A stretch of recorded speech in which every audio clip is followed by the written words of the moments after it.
السلام علیکم ورحمۃ اللہ۔ پیارے دوستو اور عزیزو، اللہ کی ذات سے امید کرتا ہوں کہ آپ سب خیر و عافیت سے ہوں گے۔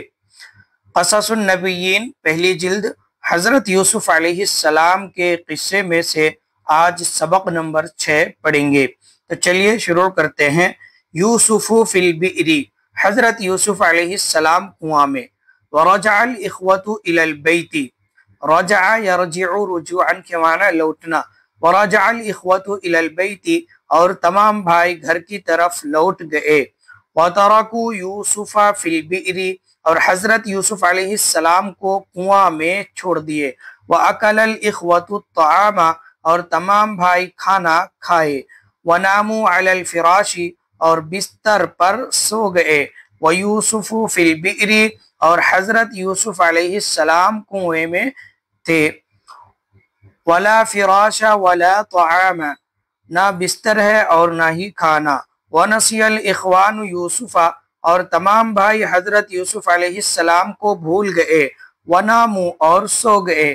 وما نام یوسف وما نسی احدا، اور حضرت یوسف علیہ السلام نہ تو سوئے اور نہ ہی کسی کو بھولے۔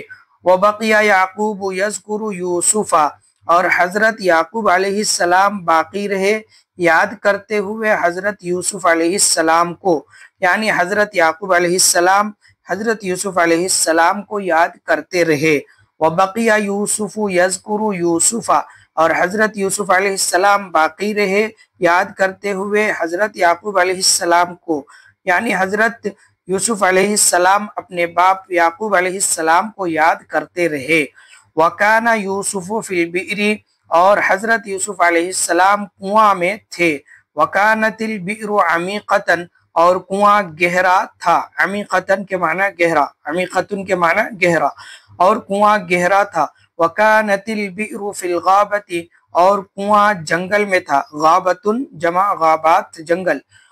وَكَانَتِ الْغَابَةُ مُوحِشَةً، اور جنگل ڈراؤنا تھا۔ موحشتاً ڈراؤنا، اور جنگل ڈراؤنا تھا۔ وَكَانَ ذَلِكَ فِي اللَّيْلِ، اور وہ رات میں تھے۔ وَكَانَ اللَّيْلُ مُظْلِمًا، اور رات تاریک تھی، اندھیری تھی۔